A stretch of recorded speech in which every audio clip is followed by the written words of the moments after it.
The Galactic Council chamber buzzed with frustrated chatter as Ambassador HFY Theta of the Centauri Federation slammed his scaled fist on the crystalline podium.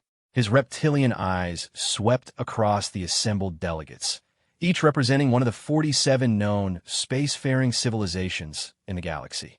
"This is the 57th meeting they have missed," he hissed, his forked tongue flicking out in irritation. "The humans were invited to join our council 3 years ago, and not once have they bothered to attend." Ambassador Veltar of the Andromedan Collective nodded her blue-skinned head in agreement. "My scouts report their system remains heavily fortified. No ships enter or leave Earth's solar system. They have completely ignored our diplomatic channels." The chamber erupted in angry clicks, growls, and various alien sounds of displeasure. The Galactic Council had been the governing body of known space for over 1,000 years. Every civilization that achieved faster-than-light travel was invited to join. Most eagerly accepted the benefits of galactic trade, shared technology, and protection under the Council's military umbrella. But Earth had gone silent.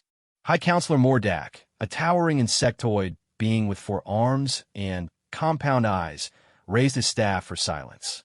"The humans present a unique problem. Our initial contact 3 years ago confirmed they possessed FTL technology. Yet they refuse all communication. Perhaps they fear us," suggested Ambassador Kreenock of the Vegan Systems, his tentacles writhing nervously. "Some primitive species react with hostility when first contacted." "Primitive?" scoffed HFY Theta. "Their technology signatures suggest otherwise. Our long-range sensors detect massive energy readings from their system.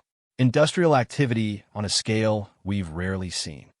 Ambassador Veltar accessed her datapad. "My intelligence reports are concerning. The humans appear to be engaged in massive military buildup. Shipyards in every inhabited world in their system. Resource extraction operations that would make the hegemony jealous. Military buildup?" Mordak's compound eyes focused intently. "For what purpose? They have no known enemies." The chamber fell silent as the implications sank in. A species with advanced technology, massive industrial capacity, and apparent military ambitions that refused all diplomatic contact. It was unprecedented in galactic history. "I propose we send a fleet," declared HFY Theta. "A show of force. Make them understand they cannot simply ignore the galactic community." "Absolutely not," Veltar countered. "The last thing we need is to provoke an unknown military power. We should increase surveillance and wait." "Wait for what?" HFY Theta's scales flared with anger. "For them to emerge with weapons pointed at us. Every day they ignore us is another day they could be preparing for war." Mordak considered both arguments. The Council had faced isolated species before, but never one with such apparent industrial might that completely ignored diplomatic overtures. Usually, new civilizations were eager to join galactic society, hungry for new technologies and trade opportunities. "I have a proposal," spoke Ambassador Thalaran of the Sirius Commonwealth, a crystalline being whose voice rang like chimes. "We issue an ultimatum. The humans have 30 galactic standard days to send a representative or face economic sanctions." "Economic sanctions?" laughed HFY Theta. "They don't trade with anyone. They're completely self-sufficient. Sanctions would be meaningless." "Then what do you suggest?" asked Veltar. Before HFY Theta could answer, a junior aide rushed into the chamber, his breathing labored. "High Counselor, urgent news from the Outer Rim." Mordak gestured for the aide to approach. "Speak." "The Void Hunters, sir. They've broken through the Kepler defense line. 3 systems have gone dark. The 7th Fleet is in full retreat." The chamber erupted in chaos. The Void Hunters were the galaxy's greatest threat, a robotic armada of unknown origin that had been steadily consuming Outer Rim worlds for decades. The Galactic Council's military had managed to contain them behind a series of fortified systems, but now that line had been breached. "How many ships?" demanded Veltar. "Intelligence estimates over 10,000 confirmed contacts, with more arriving hourly. Admiral Korax is requesting immediate reinforcement." Mordak's staff struck the floor with authority. "Emergency session. All member fleets to mobilize immediately." "Send word to, sir," the aide interrupted nervously. "The Admiral specifically requested we contact Earth. He believes we need every available ship." The chamber fell dead silent. The irony was not lost on anyone. The same humans they had been debating how to force into compliance were now, potentially, their only hope for additional military support against an existential threat. "Contact Earth immediately," ordered Mordak. "Tell them about the Void Hunter breakthrough. If they have any sense of galactic responsibility, they'll understand the threat." As emergency protocols activated throughout the chamber, none of the delegates realized that Earth had been monitoring their communications for 3 years. And what they had heard had convinced human leadership that joining the Galactic Council would be a grave mistake. The humans had been preparing, but not for conquest. They had been preparing for survival. Deep beneath the Rocky Mountains, Fleet Admiral Sarah Chun stood before a wall of monitors displaying real-time intelligence from across the galaxy. The United Earth Defense Command had been tracking Galactic Council communications since their first contact attempt, and what they learned had shaped humanity's response. "Ma'am, we're receiving another transmission from the Galactic Council," reported Lieutenant Commander Harrison, his voice echoing in the vast underground facility. "This time it's marked as emergency priority." "Put it through," Admiral Chen ordered, her steel-gray eyes never leaving the tactical displays showing Void Hunter movements. The holographic image of High Counselor Mordak materialized before them, his insectoid features twitching with urgency. "To the leaders of Earth, this is High Counselor Mordak of the Galactic Council. We face a critical threat that endangers all civilized worlds. The Void Hunters have broken our containment lines and are advancing into populated space. We formally request Earth's immediate military assistance." The message ended, leaving the command center in thoughtful silence. Admiral Chun turned to her staff, each representing the finest minds Earth had produced in the 3 years since first contact. "Analysis, Commander Rodriguez." Commander Elena Rodriguez, head of Xenological Intelligence, stepped forward. "Same pattern as always, Admiral. They want our help, but offer nothing in return. No technology sharing, no mutual defense guarantees, just demands. And our assessment of their military capability? Frankly, Admiral, they're incompetent," reported General Marcus Thompson, his weathered face grim. "We've analyzed every engagement between the Council forces and these Void Hunters. Their tactics are outdated, their coordination is poor, and their technology, while advanced in some areas, is surprisingly weak in others." Admiral Chen nodded. Earth's 3 years of isolation hadn't been spent hiding in fear. Using advanced stealth technology, human reconnaissance ships had been mapping the galaxy, studying alien civilizations, and learning everything they could about galactic politics and warfare. What they discovered had been deeply troubling. The Galactic Council wasn't the benevolent federation it claimed to be. It was a rigid hierarchy dominated by older species who hoarded technology and used newer civilizations as resource suppliers and cannon fodder. Species that refused to comply faced economic warfare, and those that posed military threats were systematically weakened through engineered conflicts. "The Altarian resistance was right," murmured Dr. Sarah Walsh, Earth's chief xenosociologist. "The Council deliberately suppressed their shipbuilding industry when they started developing superior hull designs. And the Proxima Colony uprising was artificially triggered to prevent their mining operation from becoming too profitable," added Commander Rodriguez. "The pattern is clear. They maintain power by preventing any member civilization from becoming too advanced or too independent." Admiral Chun pulled up a holographic display of human space. Where 3 years ago there had been one inhabited world and scattered mining operations, now there was something unprecedented in galactic history. Every planet and major asteroid in the Sol system buzzed with activity. Mars had been completely terraformed using advanced atmosphere processors. The asteroid belt had been converted into massive shipyards and manufacturing centers. Europa, Titan, and a dozen other moons hosted sprawling industrial complexes. Even Venus had been partially terraformed, its crushing atmosphere converted into valuable industrial gases. "Current fleet status," Admiral Morrison? Chen asked. Admiral James Morrison, head of the Solar Defense Fleet, smiled grimly. 1,047 ships completed and combat ready. Another 300 in final stages of construction. Each ship equipped with our latest plasma artillery, quantum torpedoes, and adaptive shielding. The numbers would have shocked the Galactic Council. In 3 years, humanity had built a fleet larger than most Council member worlds possessed after centuries of development.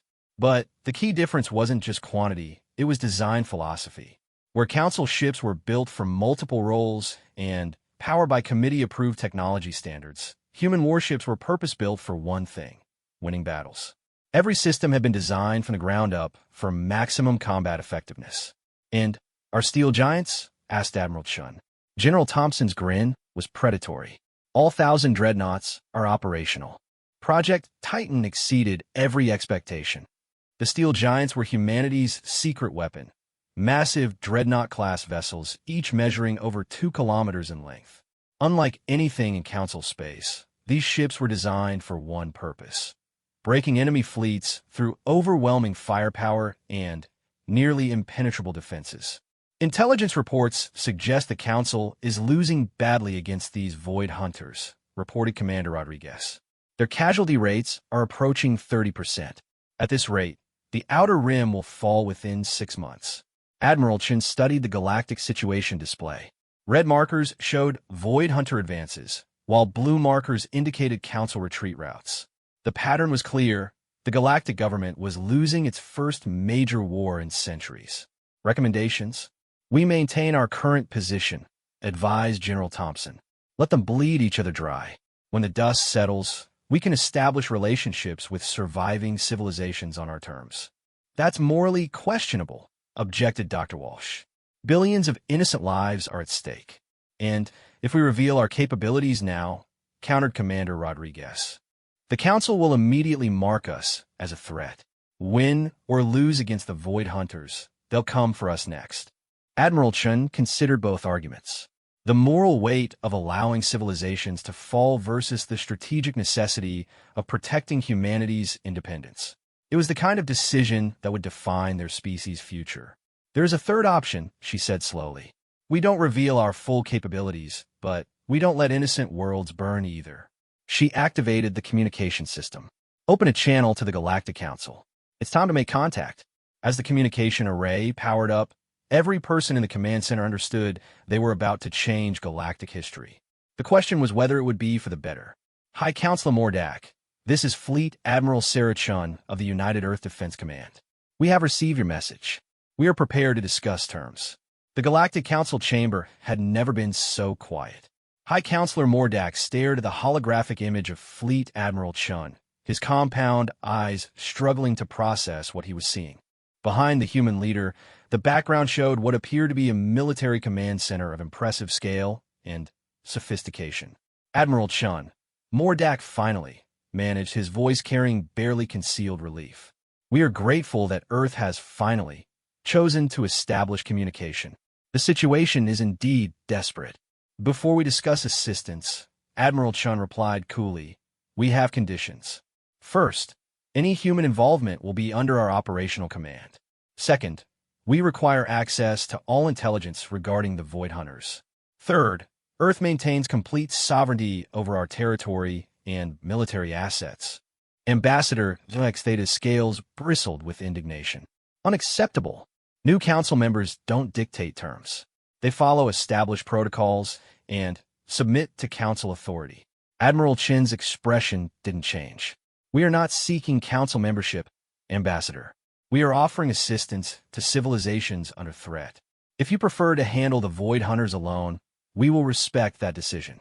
The chamber erupted in urgent whispers and alien expressions of concern. Ambassador Veltor leaned forward. "Admiral, perhaps we can find middle ground. The Council has procedures that have maintained galactic peace. For your procedures have resulted in 30% casualties and 3 fallen systems in the past week." Admiral Chin interrupted. "We've observed your military tactics. They are insufficient." "Observe?"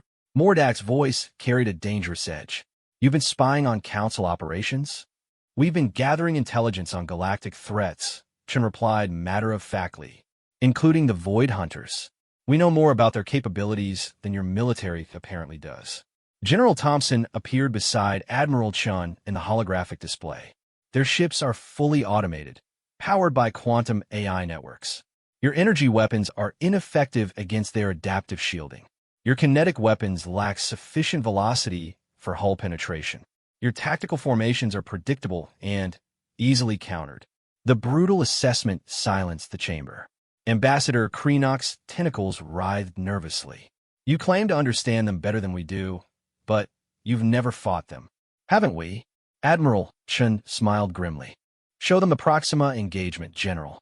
The holographic display shifted to show tactical footage of a space battle.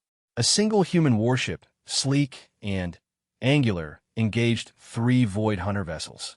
The alien ship's characteristic black hulls absorbed energy weapons harmlessly, just as the Council had experienced countless times.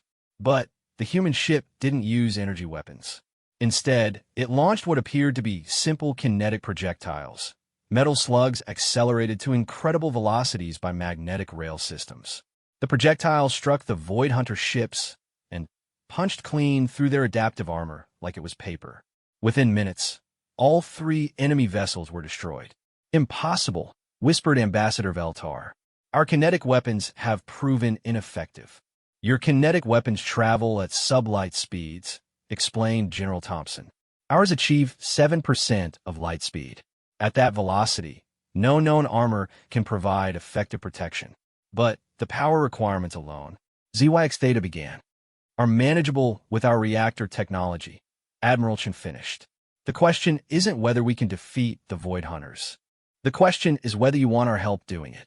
Mordak's compound eyes studied the humans carefully.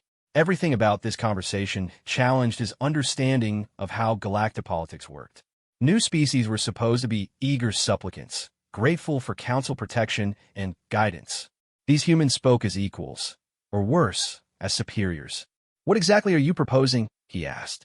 Admiral Chen gestured, and the display changed to show a star map of the conflict zone.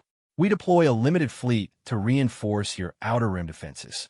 Our ships engage the Void Hunters using effective tactics, while your forces evacuate civilian populations. In exchange, we want detailed intelligence on all Void Hunter encounters, access to recovered technology, and recognition of Earth's territorial sovereignty. Limited fleet? Asked Veltar, suspiciously. How many ships? 50 vessels should be sufficient for initial operations.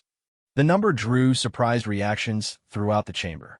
Most council member worlds contributed their entire space navy to major operations, typically 20 to 30 ships. The humans were offering 50 vessels as a limited deployment. And if these 50 ships prove insufficient, asked Mordak, then we'll evaluate whether to increase our commitment, Admiral Chen replied. But I don't anticipate that being necessary. Ambassador ZYX Theta couldn't contain his skepticism. You speak with remarkable confidence for a species that has never engaged in large-scale space warfare. Who says we haven't? Asked Admiral Chen quietly. The question hung in the air like a challenge. Commander Rodriguez appeared in the holographic display, carrying a datapad. Admiral, we're receiving distress calls from the Kepler system. Void Hunter forces have begun their final assault. Admiral Chen nodded grimly. Time is running short. High Counselor, do you accept our assistance under the stated terms, or do we remain neutral observers? Mordak looked around the chamber at his fellow delegates. 3 more systems would likely fall within days. The Council's military was demoralized and barely holding defensive positions. Pride was a luxury they couldn't afford. The Council accepts your assistance, he said formally. Your ships will be granted passage to the conflict zone.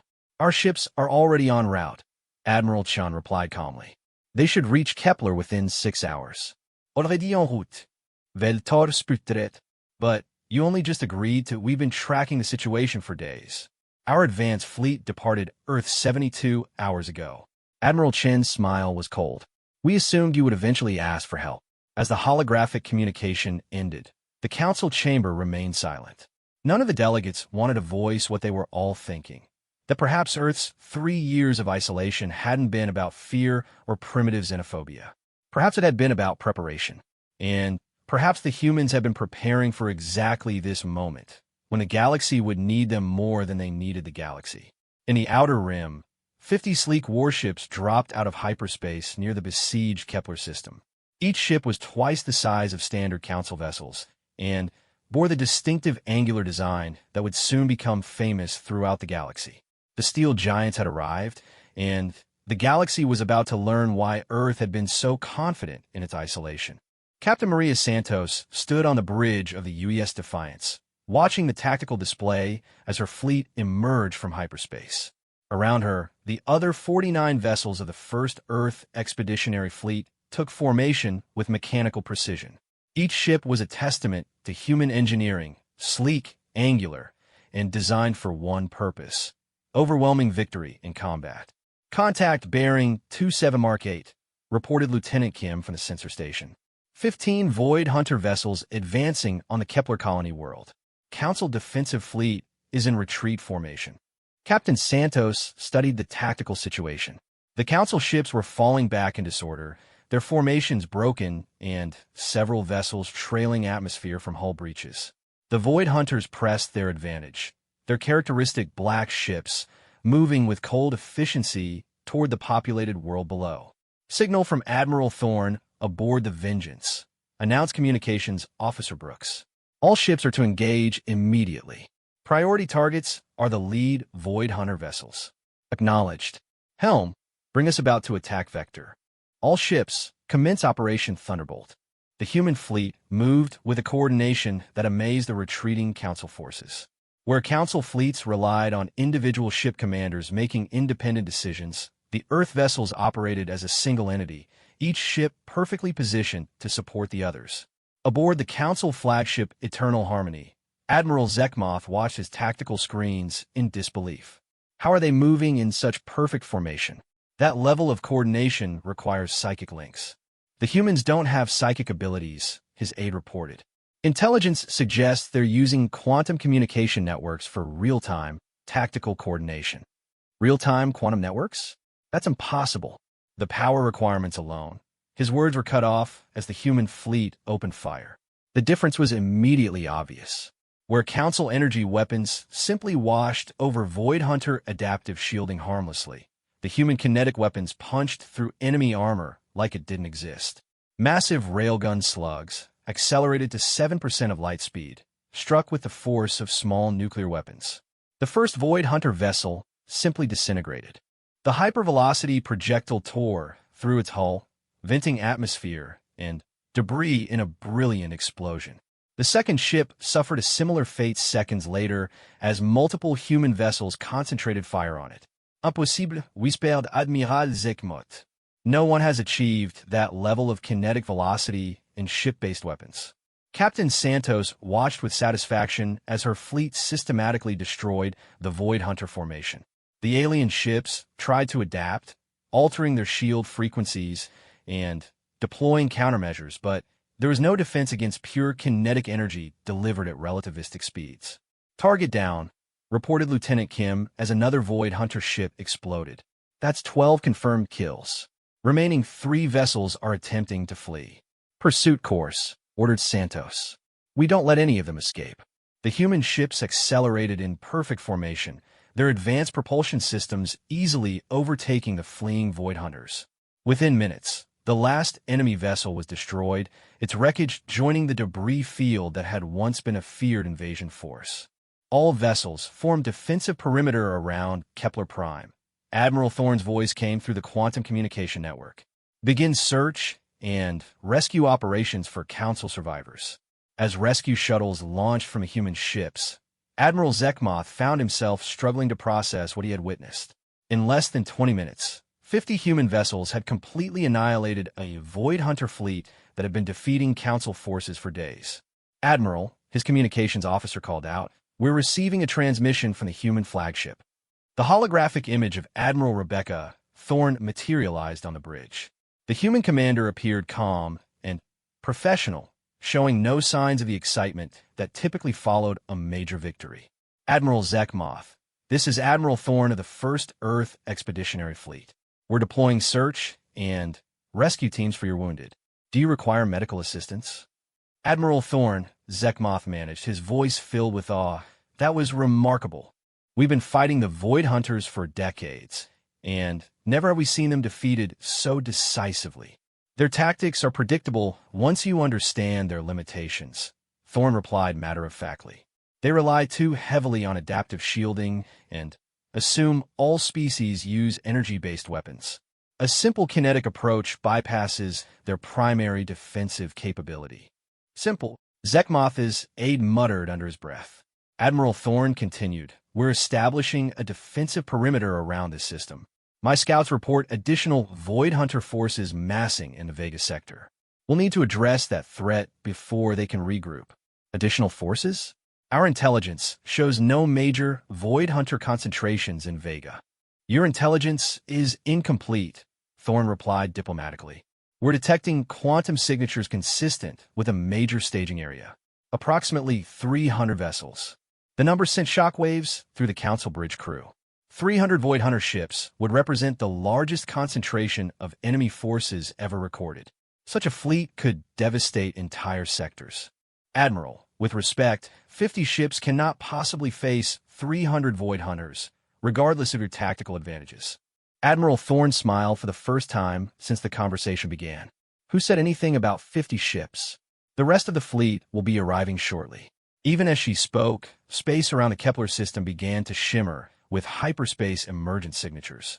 Ship after ship dropped out of FTL, each bearing the distinctive angular design of human warships. But these vessels were different from the first 50, larger, more heavily armed, and radiating power signatures that dwarfed anything in Council space. "My God," whispered Zekmoth as he watched the tactical display fill with new contacts. "How many ships do you have?" The answer came not from Admiral Thorne, but from the ship manifest his sensors were automatically cataloging. The numbers were staggering.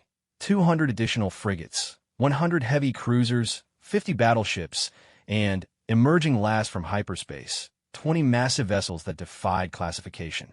"Admiral," Lieutenant Kim called out from the sensor station, his voice filled with excitement. "Those large ships are reading at over 2 kilometers in length. Power signatures are off the charts." Admiral Thorne's smile widened. "Gentlemen, allow me to introduce you to humanity's steel giants.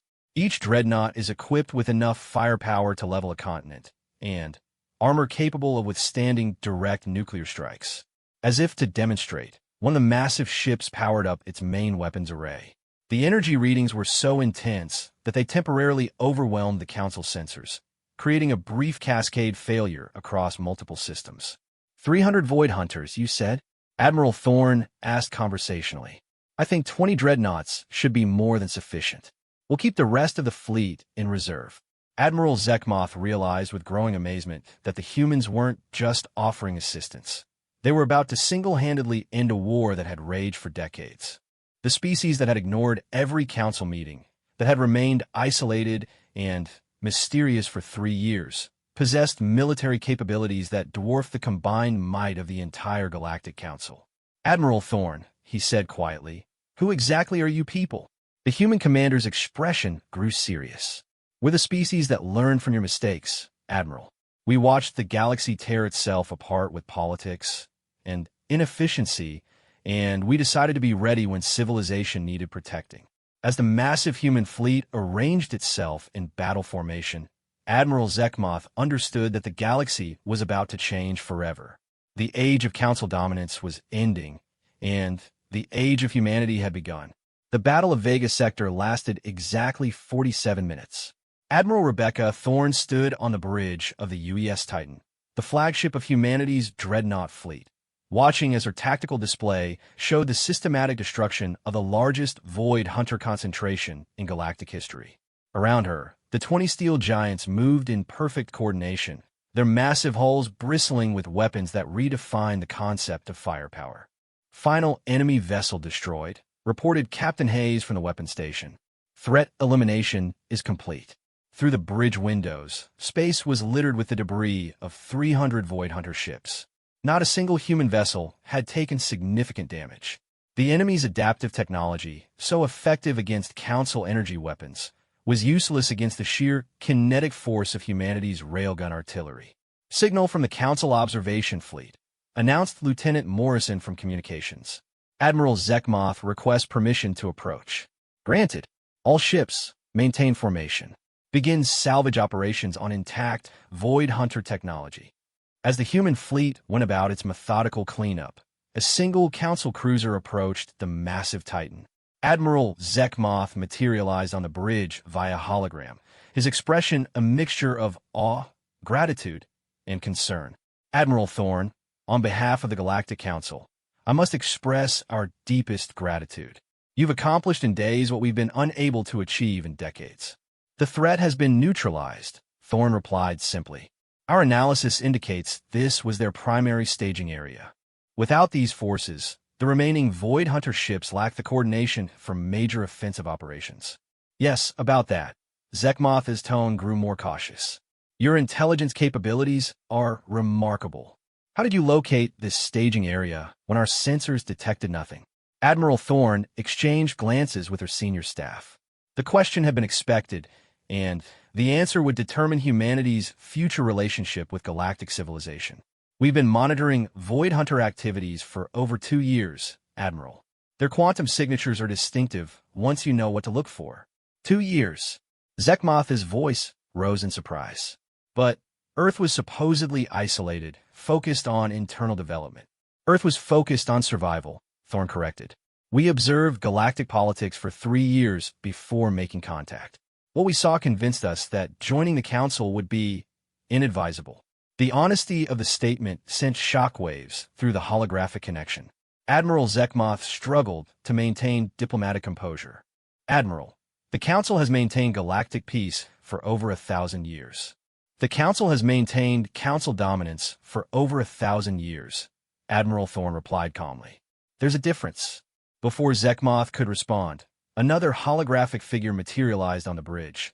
High Counselor Mordak himself, flanked by several other council members.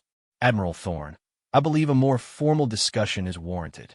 The Council wishes to offer Earth full membership with immediate elevation to the High Council. The offer was unprecedented. New species typically spent decades as junior members before gaining significant influence. Full membership with High Council status had never been offered to a species after a single military action. That's generous, Admiral Thorn replied, but we decline. The statement created a moment of stunned silence that stretched across multiple star systems as the transmission was relayed throughout Council space. Decline. Mordak's compound eyes focused intently. Admiral, no species has ever declined Council membership. Earth values its independence. High Counselor, we're willing to establish diplomatic relations and mutual defense agreements, but we won't submit to external political authority. Ambassador Vix Theta appeared in the holographic display, his scales bristling with indignation. This is unacceptable. You've demonstrated military capabilities that threaten the balance of galactic power.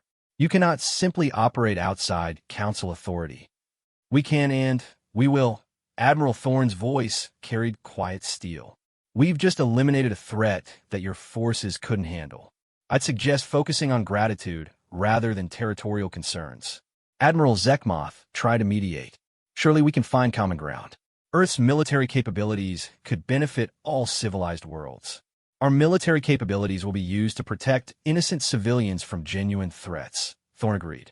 But we won't be anyone's private army, and we won't submit our sovereignty to committee approval. High Counselor Mordak's tone grew more formal and threatening.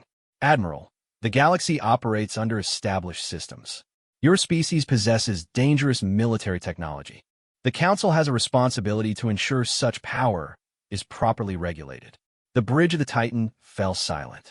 Every human officer understood they had reached the crucial moment that would define their species' galactic future. Admiral Thorn smiled, and it was not a pleasant expression. High Counselor, let me clarify our position. What you've witnessed today represents approximately 10% of Earth's military capability.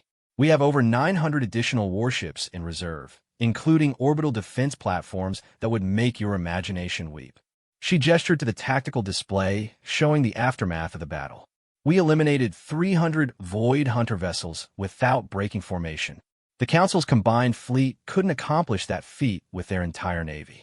Are you threatening the Council? Demanded ZYX Theta. We're stating facts, Thorn replied calmly. Earth desires peaceful coexistence with all galactic civilizations. But we will not be subjugated, regulated, or controlled by anyone. If the Council attempts to force compliance, you'll discover exactly why we spent 3 years preparing instead of attending meetings. High Counselor Mordak found himself in an impossible position.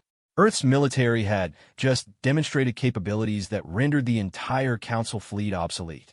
Attempting to force human compliance would likely result in the Council's destruction, but allowing an independent superpower to operate freely would undermine their entire governmental system. What exactly are you proposing? He asked carefully. Simple coexistence, Admiral Thorne replied. Earth will maintain its independence and territorial sovereignty. We'll establish diplomatic relations with individual civilizations that desire such contact. We'll provide assistance against genuine threats like the Void Hunters. But we won't join your government, and we won't submit to your authority. And if the Council cannot accept those terms, Admiral Thorne's expression grew deadly serious. Then, you'll learn why humanity has always preferred to fight its wars away from home. The transmission ended, leaving the Council leadership to contemplate a future they had never imagined. For the first time in galactic history, they faced a civilization that possessed superior military technology and absolutely no interest in joining their political system. In the months that followed, Earth established individual diplomatic relationships with 43 galactic civilizations. The Council's authority gradually eroded as member worlds began conducting independent negotiations with humanity for technology and trade agreements. The age of Council dominance was ending, replaced by a new era where strength respected strength, and where a species could choose its own path among the stars. Earth had skipped every meeting, but in the end, they had written the agenda for galactic civilization's future. The steel giants had shown the galaxy a new way forward, and there would be no going back.